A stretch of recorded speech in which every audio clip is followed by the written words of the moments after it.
نحمده ونصلي ونسلم على رسوله الكريم وعلى آله وأصحابه أجمعين. Bismillahir Rahmanir Rahim. So yesterday we were discussing the hadith about the seven who will be given the shade of the shade of the throne on the day of gathering. So the first we discussed the day of the gathering itself. We've done that. Now we're going to move on. The first person was Al-Imamul Adil, a just ruler. Imam over here means ruler. Even an imam of a masjid as well, he's leading them in a religious duty or religious way. So you can say that he's a ruler in that regard. So why is the just ruler so special that he's given special attention at that time where everyone wants comfort? He's been chosen. So what's so special about him? So the condition is special. It's not just the ruler.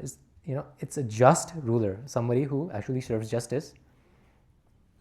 As we go along and discuss the seven people, we will notice a commonality that I will disclose right now.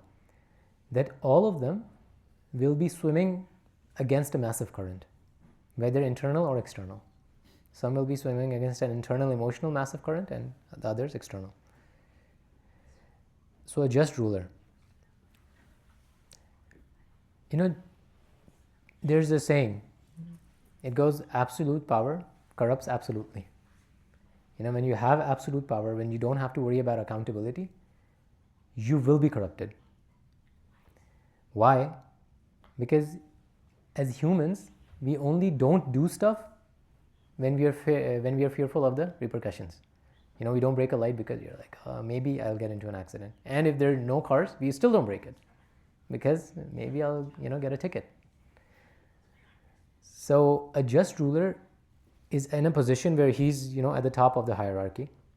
Nobody's holding him accountable.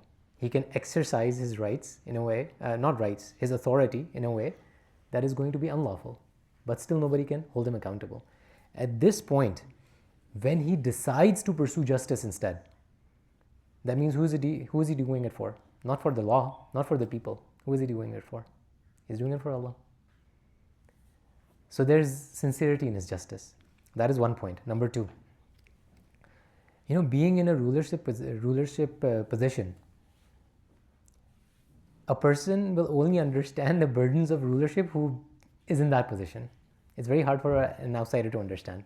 I'll give you an example. Actually, no, we'll just talk about Hazrat Umar radiallahu anh. It's a very interesting story. So Umar radiallahu anh, in his caliphate, this is the second caliph of Islam, direct student of the Prophet Muhammad, peace be upon him. So we know how he ran the sultanate, how he ran the caliphate. He would go out at night just to make sure that everybody was at peace, everybody was comfortable, there was no riots or anything of that sort going on, because he was so afraid of accountability in the hereafter. So once he's patrolling at night, his assistant, Aslam, is with him. He comes across, a house. It's slightly dilapidated, and he hears crying. So he sees that there is a woman, and there are about 3 kids, I think 3 or 4. They're crying around her. And he sees that on the stove there's slightly bigger utensil that's cooking. So he goes, everything okay? These kids are just shrieking and crying. What's wrong with them? They're starving. They're very hungry. So he says, okay, then, food, give them food. She goes, no, there's no food in the utensil. There's just water and some stones. I'm just cooking them because, human psyche, we survive on hope. So with the hope that there will be food ready soon, they will, keep crying, but they will still have that hope. They won't be hopeless. Eventually they'll fall asleep and they'll just go to sleep starving. So that's why I'm doing this. Otherwise I wouldn't have done it. So he goes, okay. And once he says that, you know what the woman says? She says, Allahu baynana wa bayna al-Umar. That Allah Azza wa Jal, He will ask Umar on the day of judgment, basically. He's going to judge between us. So Umar goes, well, how would he know?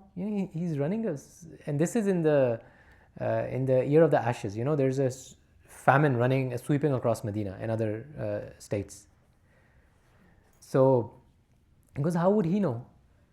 So she goes, يَتَوَلَّى أَمْرَنَا وَيَغْفُلُ عَنَّا. He assumes a leadership position, and then he forgets about us. He gets heedless about us, unmindful about us. It's his fault.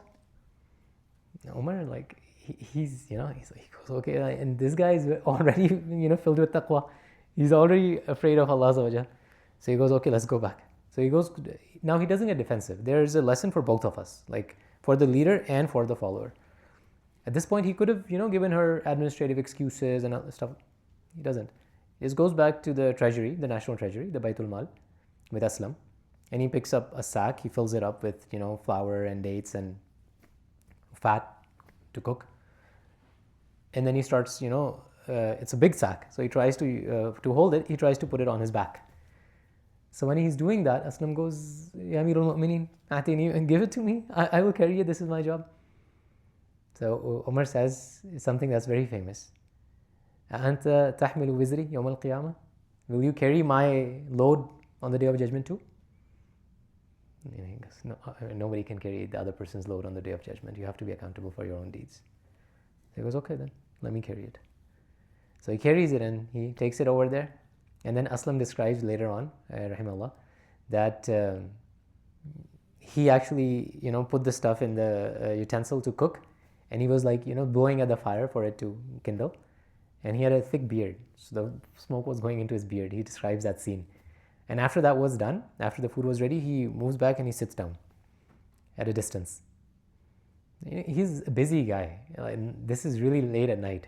He goes, let's just go, So he goes, no, we'll sit for a bit. And then the kids eat and they start playing. And they get, they get into a food coma and they go to sleep. And he leaves then. He goes, why were you sitting there? He goes, I saw them crying for a while. I felt like I wanted to see them happy for a little while too. So at this point, he's the leader. He's one of the best leaders in history. And it's not, Muslims don't say it, even the atheists say it. Multiple books written on him, on his administration, and how wonderful it was, how he covered almost the same amount of kingdom as Alexander. One of the best leaders, and what are the followers saying? Allahu baynana wa baynahum. That Allah will judge between us. So even he's underappreciated. So this is something that's very common. Leaders will always be underappreciated. And even when you look at leadership positions, it doesn't have to be, the king that I'm talking about. Even in leadership, you just look at us. Even, have you met a masjid where all the musallis loved the board? I've seen many. I have not seen even one that could, do this. Why? Because they're in the administrative position. In the administrative position, a lot of times a person will have to go against their own desire. Even if they're soft, they're compassionate, just to maintain organizational stability, they will have to go against their own nature. And they have to absorb the underappreciation. Obviously, they're humans. Every human will have their faults. But when we are in the follower position, we should understand that, to give the people who are running the show, who are administrating the stuff, to give them leeway. To be like, they might have things that are going on with them that we don't understand. And we really don't. And similarly, when we are in the leadership position, then what we do is we don't make excuses. We try to serve everybody and absorb the underappreciation, because it will still happen. We absorb it and we're just going to do good by Allah Azza wa Jal, and later on He will appreciate us. Allahu Shakir wal Alim. So may Allah Azza wa Jal. This was the Imam al-Adil. Tomorrow, inshallah, we'll try to make it a little bit shorter, so we can cover all 7 of them soon. It's going to be Shabun Nasha'a fi ibadati Rabbi, a youth who grows up in worship. He will be given the shade of the throne.